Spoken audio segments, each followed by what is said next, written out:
Hello, നമ്മൾ ഇന്ന് പഠിക്കാൻ പോകുന്നത് ഫ്രണ്ട്സ് റോമൻസ് കൺട്രിമെൻ എന്ന് എഴുതിയിട്ടുള്ള ഒരു ചാപ്റ്റർ ആണ്. ഇത് വില്യം ഷേക്സ്പിയർ ആണ് എഴുതിയിരിക്കുന്നത്. അപ്പോൾ നമ്മുടെ 10th സ്റ്റാൻഡേർഡിന്റെ മൂന്നാമത്തെ ചാപ്റ്റർ ആയിട്ടാണ് ഇത് വരുന്നത് കേട്ടോ. നിങ്ങൾ ആദ്യം മനസ്സിലാക്കേണ്ട കാര്യം, ഇതൊരു സ്പീച്ചാണ്. മാർക്ക് ആന്റണി സ്പീച്ച് എന്നറിയപ്പെടുന്ന ഒരു സ്പീച്ചാണിത്. വില്യം ഷേക്സ്പിയറിനെ ജൂലിയസ് സീസറിൽ വരുന്ന ഒരു സ്പീച്ചും കൂടെയാണ്. ഓക്കെ, അപ്പോൾ ഈ ഒരു ചാപ്റ്റർ പഠിക്കുന്നതിന് മുമ്പ് അറിഞ്ഞിരിക്കേണ്ട ഒരു കാര്യം എന്ന് പറഞ്ഞു കഴിഞ്ഞാൽ, നമ്മുടെ റോമിലെ രാജാവായിരുന്നു ആര്? നമ്മുടെ സ്വന്തം ജൂലിയസ് സീസർ. അപ്പൊ ജൂലിയസ് സീസറിനെ കുറച്ച് പേര് ചേർന്ന് ചതിച്ച് ആള് കൊല്ലപ്പെട്ടു. ആളെ മർഡർ ചെയ്തു. ഓക്കെ, അപ്പൊ ഈ ഒരു സിറ്റുവേഷനിലാണ് നമ്മുടെ ഈ ഒരു സ്പീച്ച് നടക്കുന്നത്. ആളുടെ ഫ്യൂണറൽ സെറിമണി എന്ന് പറഞ്ഞാൽ എന്താ? മരിച്ചതിന് ശേഷമുള്ള ചടങ്ങുകൾ. ആ ഒരു സമയത്താണ് ഈ ഒരു സ്പീച്ച് നടക്കുന്നത്. അപ്പൊ ഇവിടെ സംസാരിക്കാൻ പോകുന്നത് മാർക്ക് ആന്റണി എന്ന് പറഞ്ഞിട്ടുള്ള വ്യക്തിയാണ്. അപ്പൊ ആൾക്കറിയാം സീസർ ചതിച്ചു കൊല്ലപ്പെട്ടതാണ്. പക്ഷെ നേരിട്ട് പോയി അത് അങ്ങനെ പറഞ്ഞു കഴിഞ്ഞാൽ വലിയ രീതിയിലുള്ള ഒരു പ്രശ്നമാണ് അവിടെ ഉണ്ടാവാൻ പോകുന്നത്. കാരണം ആ ഒരു സദസ്സിലെ ഏറ്റവും ഇമ്പോർട്ടന്റ് ആയിട്ടുള്ള ബ്രൂട്ടസ് എന്ന് പറഞ്ഞിട്ടുള്ള വ്യക്തിയും ഈ ഒരു കൊലപാതകത്തിൽ പങ്കുചേരുന്നുണ്ട്. അതിന്റെ ഭാഗമാണ്. അതുകൊണ്ട് തന്നെ ആളുടെ പേരൊക്കെ എടുത്ത് ഇങ്ങനെ പറഞ്ഞു കഴിഞ്ഞാൽ അത് വലിയൊരു പ്രശ്നമാവുന്ന ആൾക്ക് അറിയുന്നത് കൊണ്ട് തന്നെ നല്ല തക്കതായിട്ടുള്ള രീതിയിൽ പതിയെ വേണം ഇത് ആളുകളെ പറഞ്ഞ് മനസ്സിലാക്കാൻ. സോ ഈ ഒരു കോണ്ടെക്സ്റ്റിലാണ് നമ്മുടെ ഈ ഒരു സ്പീച്ച് നടക്കുന്നത്. നമുക്ക് സിമ്പിൾ ആയിട്ട് ഇതിന്റെ എന്താണ് എക്സ്പ്ലനേഷൻ ഒന്ന് നോക്കാം. ഓക്കെ, നിങ്ങൾക്ക് ഏറ്റവും കൂടുതൽ മനസ്സിലാകുന്ന രീതിയിൽ വളരെ ചെറിയ രീതിയിലാണ് ഞാൻ ഇത് എക്സ്പ്ലെയിൻ ചെയ്തു തരുന്നത് കേട്ടോ. സോ ഞാൻ ആദ്യം ഈ ഒരു പാരഗ്രാഫ് വായിക്കാം. ഓക്കെ, ഫസ്റ്റ് പാരഗ്രാഫ് ഒന്ന് വായിക്കാം. Friends, Romans, countrymen, lend me your ears. I come to bury Caesar, not to praise him. The evil that men do lives after them. The good is often dared with their bones. So let it be with Caesar. The noble Brutus had told you Caesar was ambitious. If it were so, it was a grievous fault, and grievously had Caesar answered it. Here, at the leave of Brutus and the rest for Brutus is an honorable man. So are they all honorable men? Am I to speak in Caesar's funeral? അപ്പൊ ഇതാണ് first paragraph എന്ന് പറയുന്നത്. നമുക്ക് ഇതിന്റെ explanation ഒന്ന് നോക്കാം. First പറയുന്നത് എന്താണ്? Friends, Romans, countrymen, lend me your ears എന്ന് പറഞ്ഞിട്ടാണ് തുടങ്ങുന്നത് കേട്ടോ. അപ്പോൾ ആദ്യം പറയാണ് അവിടെയുള്ള ആളുകളെയൊക്കെ വിഷ് ചെയ്തുകൊണ്ട്, നമുക്ക് അറിയാമല്ലോ ഒരു സ്പീച്ച് തുടങ്ങുമ്പോൾ നമ്മൾ എല്ലാവരെയും വിഷ് ചെയ്തുകൊണ്ടാണ് തുടങ്ങുക. അതുപോലെ എല്ലാവരെയും ഇതിലേക്ക്, ഈ ഒരു സ്പീച്ചിലേക്ക് ആള് വെൽക്കം ചെയ്യാണ്. എന്നിട്ട് പറയാണ്, I come to bury Caesar not to praise him. അതായത് ഞാൻ ആളുടെ ഫ്യൂണറൽ ചടങ്ങിൽ ഒന്ന് പങ്കെടുക്കാൻ വന്നതാണ്, അല്ലാതെ ആളെപ്പറ്റി പൊക്കി പറയാനൊന്നും അല്ല ഞാൻ ഇവിടെ വന്നിട്ടുള്ളത് എന്നാണ് അദ്ദേഹം പറയുന്നത്. ഓക്കെ, അങ്ങനെ പറഞ്ഞാൽ തുടങ്ങുന്നത്. എന്നിട്ട് പറയാണ്, the evil that men do lives after dum, the good is oft endured with your bones, so let it be with Caesar എന്നാ പറയുന്നത്. അപ്പോൾ ആദ്യം നല്ലൊരു നോട്ടൊക്കെ കൊണ്ട് തുടങ്ങിയിട്ട് പറയാണ്, ഞാൻ ആളെ മരിച്ച ഈ ഒരു ചടങ്ങിൽ പങ്കെടുക്കാൻ വന്നതാണ്, ഞാൻ ആളെ പുകഴ്ത്താൻ വന്നതൊന്നുമല്ല. നമുക്കറിയാം ഒരാൾ മരിച്ചു കഴിഞ്ഞു കഴിഞ്ഞാൽ അയാൾ ചെയ്ത നല്ല കാര്യങ്ങളും ഉണ്ടാവും, മോശം കാര്യങ്ങളും ഉണ്ടാവും. നല്ല കാര്യങ്ങളൊക്കെ അയാൾ മരിച്ചു പോകുന്ന സമയത്ത് അയാളുടെ എല്ലിന്റെ കൂടെ അല്ലെങ്കിൽ അയാളുടെ ജീവന്റെ കൂടെ അത് മണ്ണിൽ അഴിഞ്ഞങ്ങ് പോകും. പക്ഷെ അയാൾ ചെയ്ത ചീത്ത കാര്യങ്ങൾ എപ്പോഴും അവിടെ തന്നെ നിലനിൽക്കും. അവർ ചെയ്തിട്ടുള്ള എന്തെങ്കിലും തെറ്റായിട്ടുള്ള കാര്യമുണ്ടെങ്കിൽ അത് അവിടെ തന്നെ നിലനിൽക്കും. സോ ആ തെറ്റായിട്ടുള്ള കാര്യങ്ങളെ പറ്റിയിട്ട്, അല്ലെങ്കിൽ ഒരു ബാഡ് ആയിട്ട് സീസർ ചെയ്ത കാര്യങ്ങളെ പറ്റിയിട്ടാണ് ഞാൻ ഇവിടെ പറയാൻ പോകുന്നത് എന്ന് പറഞ്ഞിട്ടാണ് തുടങ്ങുന്നത്. ഓക്കെ, ഇത് ഭയങ്കര സ്മാർട്ട് ആയിട്ടുള്ള രീതിയിലാണ് ആള് പ്രിപ്പയർ ചെയ്തിരിക്കുന്നത് കേട്ടോ. അതായത് ആള് പ്രിറ്റൻഡ് ചെയ്യാണ് ഈ ഒരു കാര്യം. അതായത് നമുക്ക് ഒറ്റയടിക്ക് ഇങ്ങനെ പറയാൻ പറ്റില്ലല്ലോ. അയാളെ പറ്റി ഇങ്ങനെ പറഞ്ഞു കഴിഞ്ഞാൽ ആളുകളൊക്കെ വയലന്റ് ആവും. അതുകൊണ്ട് സ്ലോലി ഇങ്ങനെ കൊണ്ടുവന്ന് തുടങ്ങുകയാണ്. ഓക്കെ, എന്നിട്ട് പറയാണ്, The noble Brutus had told you Caesar was ambitious. If it were so, it's a grievous fault, and grievously had Caesar answered it. എന്നിട്ട് പറയാണ്, ബ്രൂട്ടസ്, നിങ്ങൾ എല്ലാവരും റെസ്പെക്ട് ചെയ്യുന്ന നോബിൾ ആയിട്ടുള്ള ബ്രൂട്ടസ് നിങ്ങളെടുത്ത് പറഞ്ഞിട്ടുണ്ടായിരുന്നു സീസർ എന്ന് പറഞ്ഞു കഴിഞ്ഞാൽ ആംബിഷ്യസ് ആണ്. ആംബിഷ്യസ് എന്ന് പറഞ്ഞാൽ ഭയങ്കര പവറും അധികാരവും പണവും ഒക്കെ നല്ല രീതിയിൽ വേണ്ട ആളാണ്, ഒരു ആംബിഷ്യസ് ആയിട്ടുള്ള ആളാണെന്ന് നമ്മുടെ നോബിൾ ബ്രൂട്ടസ് നിങ്ങളെടുത്ത് പറഞ്ഞു. അങ്ങനെയാണെന്നുണ്ടെങ്കിൽ, അത് സത്യമാണെന്നുണ്ടെങ്കിൽ അതൊരു വലിയ തെറ്റ് തന്നെയാണ്. അതായത് ഭയങ്കര ടെറിബിൾ ആയിട്ടുള്ള ഒരു മിസ്റ്റേക്ക് ആണത്. അങ്ങനെ ചെയ്യാൻ പാടില്ല. ഒരാൾ അത്രയും ആംബിഷ്യസ് ആവാൻ പാടില്ല. അങ്ങനെയാണ് ബ്രൂട്ടസ് ആരെപ്പറ്റി പറഞ്ഞിട്ടുള്ളത്? സീസറിനെ പറ്റി പറഞ്ഞിട്ടുള്ളത്. അങ്ങനെയാണെന്നുണ്ടെങ്കിൽ അത് വലിയൊരു തെറ്റാണ്. അതിന് വലിയ വില കൊടുക്കേണ്ടി വരും, അല്ലെങ്കിൽ അതിന് ഒരു കടുത്ത ശിക്ഷ തന്നെ കൊടുക്കേണ്ടി വരും എന്നുള്ളതാണ് പറയുന്നത്. And grievously had Caesar answered it. അതായത് ആൻസേർഡ് ഇറ്റ് എന്ന് പറഞ്ഞു കഴിഞ്ഞാൽ മരിച്ചു കഴിഞ്ഞല്ലോ. അപ്പോൾ അങ്ങനെ ആൾ തെറ്റ് ചെയ്തിട്ടുണ്ടെന്നുണ്ടെങ്കിൽ അത് വലിയ തെറ്റ് തന്നെയാണ് എന്നാണ് ആര് പറയുന്നത്? മാർക്ക് ആന്റണി പറയുന്നത്. അപ്പൊ നിങ്ങൾ മനസ്സിലാക്കുക ഇത് യഥാർത്ഥത്തിൽ പറയല്ല. അത് എന്തോ ഒരു കാര്യം പറഞ്ഞുകൊണ്ടിരിക്കുന്നുണ്ട്. അതിന്റെ ഉള്ളിൽ കൂടെ മറ്റൊരു കുത്തൽ അവിടെ കൊടുക്കുന്നുണ്ട്. ആർക്ക്? നമ്മൾ പറയാൻ പോകുന്ന ആള് ബ്രൂട്ടസിനെ പറ്റിയിട്ടാണ് പറഞ്ഞുകൊണ്ടിരിക്കുന്നത്. അപ്പൊ ഇവിടെ ഐറണി എന്ന് പറഞ്ഞിട്ടുള്ള ഒരു സംഭവമാണ് ഇൻട്രൊഡ്യൂസ് ചെയ്യുന്നത്. എന്താണ് ഐറണി? യഥാർത്ഥത്തിൽ നമ്മൾ പറയുന്ന കാര്യങ്ങളല്ല. അതിനുള്ളിലൂടെ നമ്മൾ കുത്തിയിട്ടുള്ള ഒരു വർത്താനം പറയുമല്ലോ.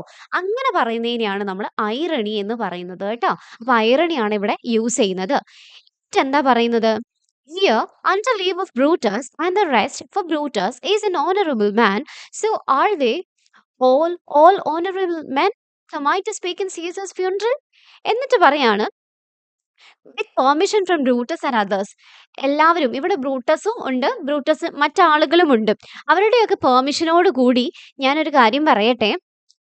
കാരണം ബ്രൂട്ടസ് എന്ന് പറഞ്ഞു കഴിഞ്ഞാൽ ഓണറബിൾ ആയിട്ടുള്ള മാൻ ആണ്. അതായത് ബ്രൂട്ടസ് എന്ന് പറഞ്ഞു കഴിഞ്ഞാൽ ഭയങ്കര റെസ്പെക്റ്റബിൾ ആയിട്ടുള്ള നല്ല ഒരു ആള് തന്നെയാണ്. So are they all honourable men come I to speak in Caesar's funeral? മാത്രമല്ല ഇവിടെ വന്നിട്ടുള്ള എല്ലാ ആളുകളും, അതായത് സീസറും ഐ മീൻ ബ്രൂട്ടസും ബ്രൂട്ടസിന്റെ കൂടെയുള്ള ആളുകളും ഇത് കേൾക്കാൻ വന്നിട്ടുള്ള ആളുകളൊക്കെ റെസ്പെക്ട്ഫുൾ ആയിട്ടുള്ള, ഓണറബിൾ ആയിട്ടുള്ള, നമ്മൾ എന്താണ് ഭയങ്കര ഗുഡ് ആയിട്ടുള്ള ആളുകൾ തന്നെയാണ്. അപ്പൊ അവരെ പറ്റിയാണ് സംസാരിക്കാൻ പോകുന്നത്. അപ്പൊ ഇവിടെ ഈ ഓണറബിൾ എന്ന് കണ്ടില്ലേ, എത്ര പ്രാവശ്യം ഇപ്പൊ റിപ്പീറ്റ് ചെയ്തു? 2 പ്രാവശ്യം റിപ്പീറ്റ് ചെയ്തു അല്ലെ? ത്രൂ ഔട്ട് ഈ ഒരു സ്പീച്ചിനകത്ത് നമുക്ക് ഇങ്ങനെ റിപ്പീറ്റ് ചെയ്ത് കാണാം.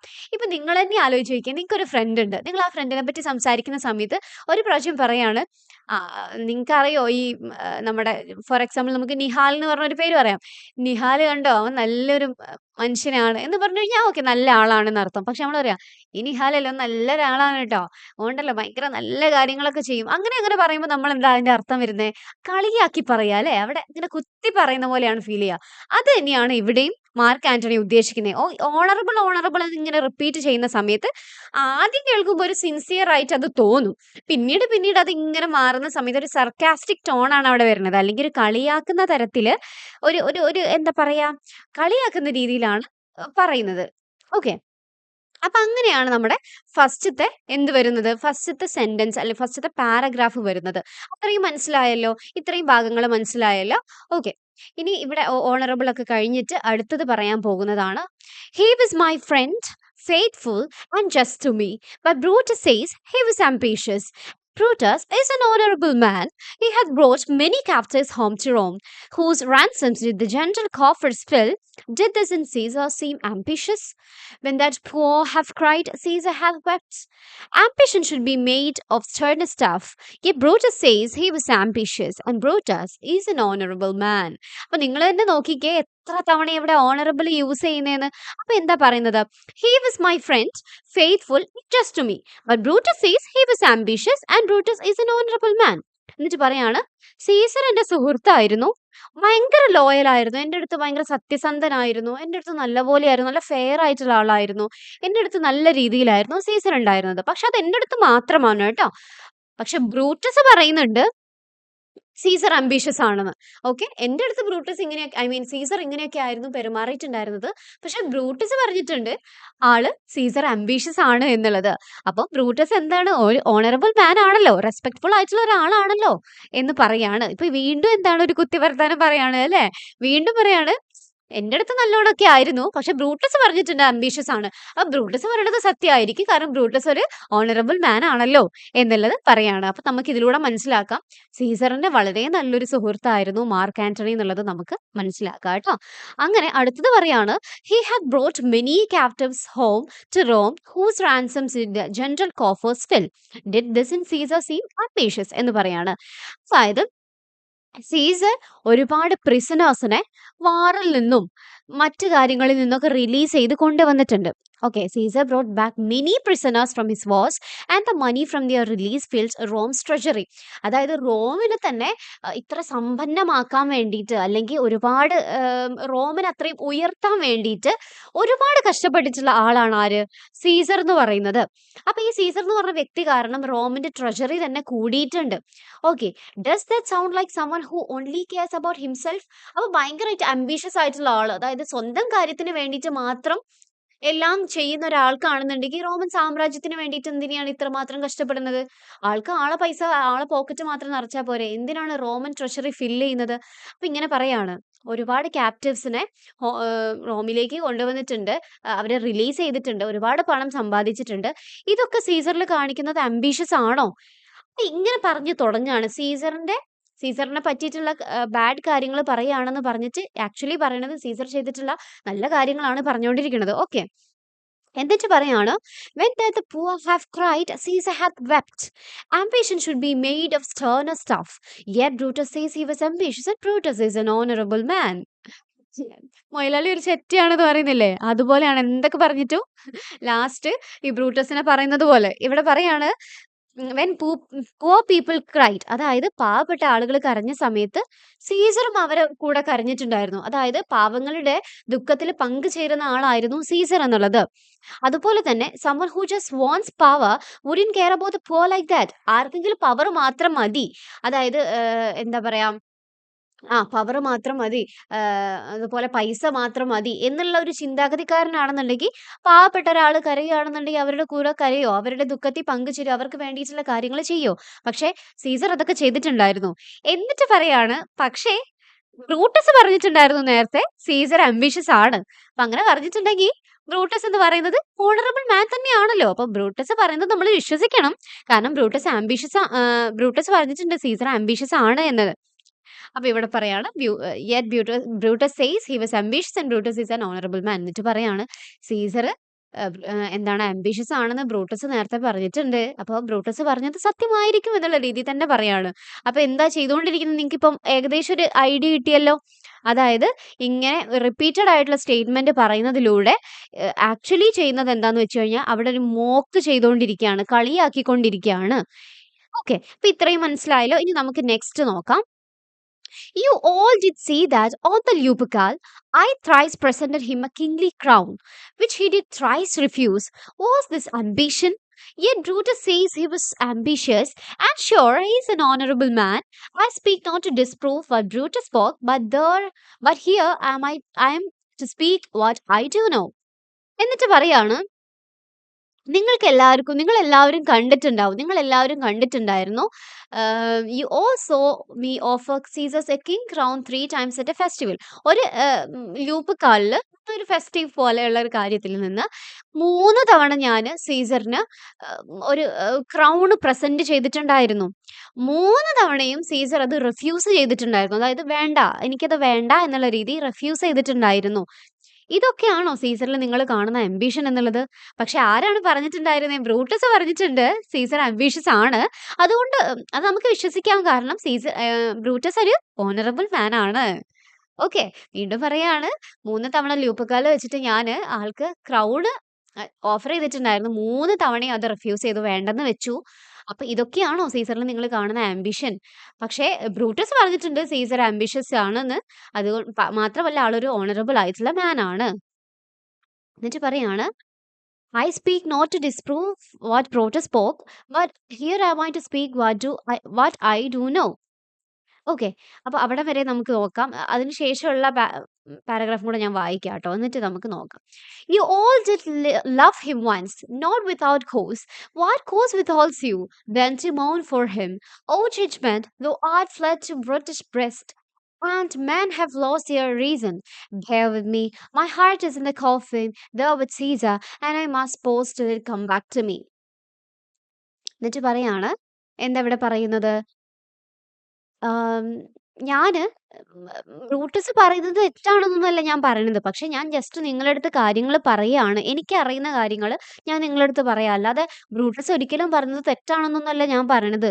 നിങ്ങളെല്ലാവരും ഒരു സമയത്ത് സീസറിനെ സ്നേഹിച്ചിട്ടുണ്ടായിരുന്നു. ആള് ചെയ്തിട്ടുള്ള നല്ല കാര്യങ്ങൾക്ക് നിങ്ങൾ അദ്ദേഹത്തിനെ റെസ്പെക്ട് ചെയ്തിട്ടുണ്ടായിരുന്നു, സ്നേഹിച്ചിട്ടുണ്ടായിരുന്നു. നിങ്ങൾ എന്തുകൊണ്ടാണ് ആൾക്ക് വേണ്ടി ഇപ്പം ഒരു വിഷമിക്കാത്തത്, ഗ്രീവ് ചെയ്യാത്തത്, കരയാത്തത്? എന്തുകൊണ്ടാണ് നിങ്ങൾ ആൾക്ക് വേണ്ടി ഒന്നും ചെയ്യാത്തത്? Common sense has left people and humans are acting like animals എന്നുള്ളതാണ് പറയുന്നത്. നിങ്ങളിൽ നിന്ന് കോമൺ സെൻസ് അങ്ങ് നഷ്ടപ്പെട്ടു പോയോ? ഒരാൾ മരിച്ചു കഴിഞ്ഞപ്പോഴത്തേനും ബാക്കിയുള്ള ആളുകൾ പറഞ്ഞു കേട്ടിട്ട് നിങ്ങൾ സീസർ ചെയ്ത നല്ല കാര്യങ്ങളൊക്കെ മറന്നോ? നിങ്ങളിൽ നിന്ന് സെൻസ് ഒക്കെ നഷ്ടപ്പെട്ടോ? നിങ്ങൾ എന്താ ഒരു ബീസ്റ്റിനെ പോലെ പെരുമാറുന്നത്? നിങ്ങളെല്ലാവരും ഭയങ്കര ക്രൂവലായിട്ടുള്ള എന്താ പറയാ, ആനിമൽസിനെ പോലെ എന്താണ് നിങ്ങൾ പെരുമാറുന്നത്? നിങ്ങളിൽ നിന്ന് നിങ്ങളുടെ ആ സെൻസ് പോയോ? നിങ്ങളുടെ ബുദ്ധി നഷ്ടപ്പെട്ടോ? എന്നുള്ളത് ചോദിക്കുകയാണ്. Okay. "Bear with me. My heart is in the coffin. There with Caesar, and I must pause till it come back to me." എന്നിട്ട് പറയാണ്, "എൻ്റെ അടുത്ത് ക്ഷമിക്കൂ. എന്നോട് നിങ്ങൾ ക്ഷമിക്കൂ." കാരണം ആള് പറയുമ്പോൾ ഇമോഷണൽ ആവുന്നുണ്ട്. ഭയങ്കരമായിട്ട് വിഷമം വരുന്നുണ്ട്. അപ്പോൾ ആള് പറയാണ്, "എന്നടുത്ത് ക്ഷമിക്കൂ. ഞാൻ ഭയങ്കര സാഡാണ്. കാരണം എൻ്റെ ഹൃദയം എന്ന് പറയുന്നത് ഇപ്പോൾ സീസറിൻ്റെ കൂടെ സീസറിൻ്റെ ശവശരീരത്തിൽ അല്ലെങ്കിൽ സീസറിൻ്റെ ആ ഒരു കൂടെയാണ് ഇപ്പോൾ ഉള്ളത്. അതുകൊണ്ട് തന്നെ എനിക്ക് ഭയങ്കരമായിട്ട് വിഷമിക്കുന്നുണ്ട്. And I need to stop talking until I can control my emotion." എനിക്ക് എൻ്റെ ഇമോഷനെ കൺട്രോൾ ചെയ്യാൻ പറ്റുന്നില്ല. അതുകൊണ്ട് തന്നെ എനിക്ക് ഈ സംസാരത്തിലൂടെ ഈ ഇമോഷൻസ് ഒക്കെ അങ്ങട് പറഞ്ഞ് കഴ കഴിയണമെന്നുണ്ട്. ഓക്കെ. അത് പറഞ്ഞ് തീർക്കുകയാണ് ആള്.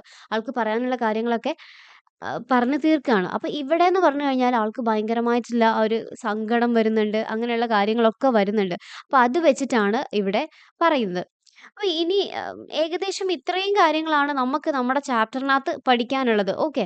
നമുക്ക് പഠിക്കാനുള്ള ഭാഗങ്ങൾ ഇതാ ഇവിടെ and I must post till come back to me എന്നുള്ളത് വരെയാണ് പഠിക്കുന്നത്. കുറച്ചും കൂടെ അതിനകത്തുണ്ട്. ബട്ട് സ്റ്റിൽ നമുക്ക് ഇവിടം വരെയാണ് പഠിക്കാനുള്ളത്. നിങ്ങൾക്ക് നല്ലൊരു ഐഡിയ കിട്ടിയെന്ന് വിചാരിക്കുന്നു അല്ലേ? അത്യാവശ്യം നന്നായിട്ട് മനസ്സിലാവുന്നുണ്ടെന്ന് വിചാരിക്കുന്നു. കാരണം അത്രയും സിമ്പിൾ ആയിട്ടാണ് പറഞ്ഞിട്ടുള്ളത്. അപ്പൊ ഇത്രയും ഓർക്കുക. ഇവിടെ ബ്രൂട്ടസ് ആണ് ആളെ ചതിച്ചു കൊല്ലാനുള്ള ഏറ്റവും വലിയൊരു കാരണമായിട്ടുള്ളത്. അപ്പൊ അത്രയും നല്ലൊരു സുഹൃത്ത് കൂടെ ഉണ്ടായിരുന്ന ഒരാള് ചതിച്ചു കൊല്ലുന്ന സമയത്ത് അത് ഒറ്റയടിക്ക് തുറന്നു പറഞ്ഞു കഴിഞ്ഞാൽ ആളുകൾ എങ്ങനെ അതിനെ ഏറ്റെടുക്കും, എങ്ങനെ സ്വീകരിക്കുമെന്ന് അറിയില്ല.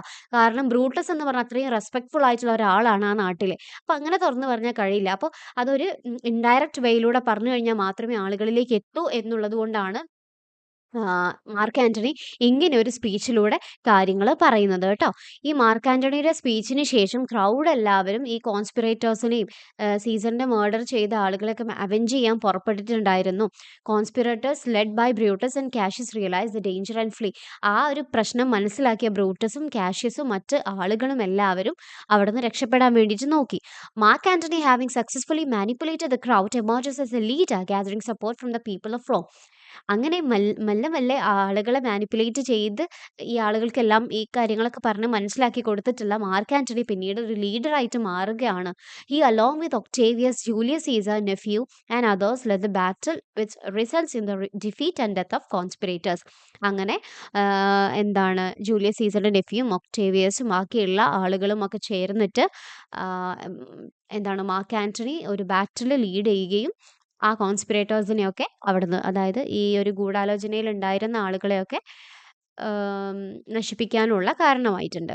ഈ ഒരു ചാപ്റ്റർ നമ്മൾ നോക്കുകയാണെന്നുണ്ടെങ്കിൽ നമുക്ക് ഒരുപാട് ടൈപ്പ് ഓഫ് പോയറ്റിക് ഡിവൈസസ് കാണാം. പോയറ്റിക് ഡിവൈസ് എന്ന് പറഞ്ഞു കഴിഞ്ഞാൽ ഒരു കവിത, ഒരു കഥ, ഒരു എന്താ പറയാ, ഒരു സ്പീച്ച് അങ്ങനെ എന്തും ആയിക്കോട്ടെ. അതിനകത്ത് യൂസ് ചെയ്യുന്ന കുറച്ച് ടെക്നിക്സിനെയാണ് നമ്മൾ പോയറ്റിക് ഡിവൈസ് എന്ന് പറയാ. ഇതിൽ റെപ്പിറ്റേഷൻ കൊണ്ടുവന്നിട്ടുണ്ട്. നിങ്ങൾക്കെന്നെ അറിയാം റെപ്പിറ്റേഷൻ എത്ര എത്ര പ്രാവശ്യം പറഞ്ഞ കാര്യങ്ങൾ തന്നെ വീണ്ടും വീണ്ടും പറഞ്ഞിട്ടുണ്ടായല്ലേ. അങ്ങനെ പറയുന്നതിനെയാണ് നമ്മൾ റെപ്പിറ്റേഷൻ എന്ന് പറയുന്നത്. അപ്പം ഇങ്ങനെയുള്ള കാര്യങ്ങൾ ഇതിനകത്തുണ്ട്. മെറ്റഫർ എന്ന് പറഞ്ഞു കഴിഞ്ഞാൽ comparison of two unrelated things. തീരെ ബന്ധമില്ലാത്ത 2 കാര്യങ്ങളെ ചേർത്ത് പറയുന്നതിനെയാണ് നമ്മൾ മെറ്റഫർ എന്ന് പറയുന്നത്. ആലിട്രേഷൻ എന്ന് പറഞ്ഞു കഴിഞ്ഞാൽ സെയിം സൗണ്ടിന്റെ റിപ്പീറ്റേഷൻ.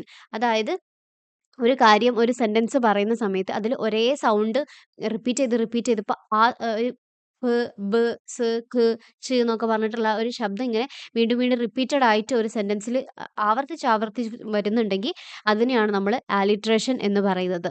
ഓക്കെ. ഐറണി എന്ന് പറഞ്ഞു കഴിഞ്ഞാൽ ഞാൻ നേരത്തെ പറഞ്ഞിട്ടുണ്ടായിരുന്നു. ഇപ്പൊ ഒരു സെന്റൻസ് പറയുന്ന സമയത്ത് അതിനൊരു ലിറ്ററൽ മീനിങ് ഉണ്ടാവും. അതല്ലാതെ അതിനകത്ത് ഒരു ഇന്നർ മീനിങ് അതിന് ഉണ്ടെങ്കിൽ അതിനെയാണ് ഐറണി എന്ന് പറയാ. ഹൈപ്പബലി അല്ലെങ്കിൽ ഹൈപ്പബോൾ എന്നൊക്കെ പറയുന്ന ഈ ഒരു വേർഡ് എന്ന് പറഞ്ഞു കഴിഞ്ഞാൽ എക്സാജറേഷൻ ആണ്. അത് നീട്ടി വലിച്ചു പറയാ. ഓക്കെ. ഇപ്പൊ നമുക്ക് എന്താണ് കണ്ണുനീർ തുള്ളി വരുന്നുണ്ട് എന്ന് പറയുന്നതിന് പകരം നമുക്കിങ്ങനെ പറയാം. മഴ പെയ്യുന്നത് പോലെ കണ്ണുനീർ തുള്ളി വരുന്നുണ്ട് എന്ന് പറഞ്ഞു കഴിഞ്ഞാൽ എന്താണ്? ആ മഴയുമായിട്ട് കമ്പയർ ചെയ്ത് അതായത് കണ്ണുനീരിനെ നീട്ടി വലിച്ച് നമ്മൾ പറയാ. എക്സാജറേറ്റ് ചെയ്ത് പറയാണ്. പൊലിപ്പിച്ച് പറയാണ്. അതിനെയാണ് ഹൈപ്പർബോൾ എന്ന് പറയുന്നത്. അടുത്തതാണ് റിറ്റോറിക്കൽ ക്വസ്റ്റ്യൻ. ഇത് വളരെ സിമ്പിൾ ആണ്. റിറ്റോറിക്കൽ ക്വസ്റ്റ്യൻ എന്ന് പറഞ്ഞു കഴിഞ്ഞാൽ യഥാർത്ഥത്തിൽ ഒരു ചോദ്യം പോലെ തന്നെയാണ്. പക്ഷെ അതിന് ഉത്തരം വേണ്ടാത്ത ചോദ്യം. അതായത് പറയുന്നില്ലേ, ഇതൊക്കെയാണോ സീസറിൽ നിങ്ങൾ ആംബിഷൻ ആയിട്ട് തോന്നുന്നത്? അത് ശരിക്കും ആ ഒരു ചോദ്യത്തിന് ഉത്തരം വേണ്ട ആവശ്യമില്ല. പക്ഷേ ജസ്റ്റ് ആ ഒരു സെന്റൻസിന്റെ ഭംഗിക്ക് വേണ്ടി ചോദിക്കുന്ന ക്വെഷൻസ് ആണ്. അപ്പൊ ഇതാണ് ഇവിടെ വരുന്നത്. ഓക്കെ. അപ്പൊ ഇങ്ങനെയാണ് ഈ ഒരു ചാപ്റ്റർ വന്നിട്ടുള്ളത്. നിങ്ങൾക്കിത് വ്യക്തമായി മനസ്സിലായിട്ടുണ്ടാവുമെന്ന് വിചാരിക്കുന്നു. വളരെ സിമ്പിൾ ആയിട്ടുള്ള രീതിയിലാണ് നമ്മളിത് എക്സ്പ്ലെയിൻ ചെയ്തിട്ടുണ്ടായിരുന്നത്. ഇതിനകത്ത് നമ്മൾ എന്തൊക്കെ പറഞ്ഞു? ചാപ്റ്റർ എക്സ്പ്ലെയിൻ ചെയ്തു. ഇതിലുള്ള പോയറ്റിക് ഡിവൈസസ് നമ്മൾ പറഞ്ഞിട്ടുണ്ടായിരുന്നു.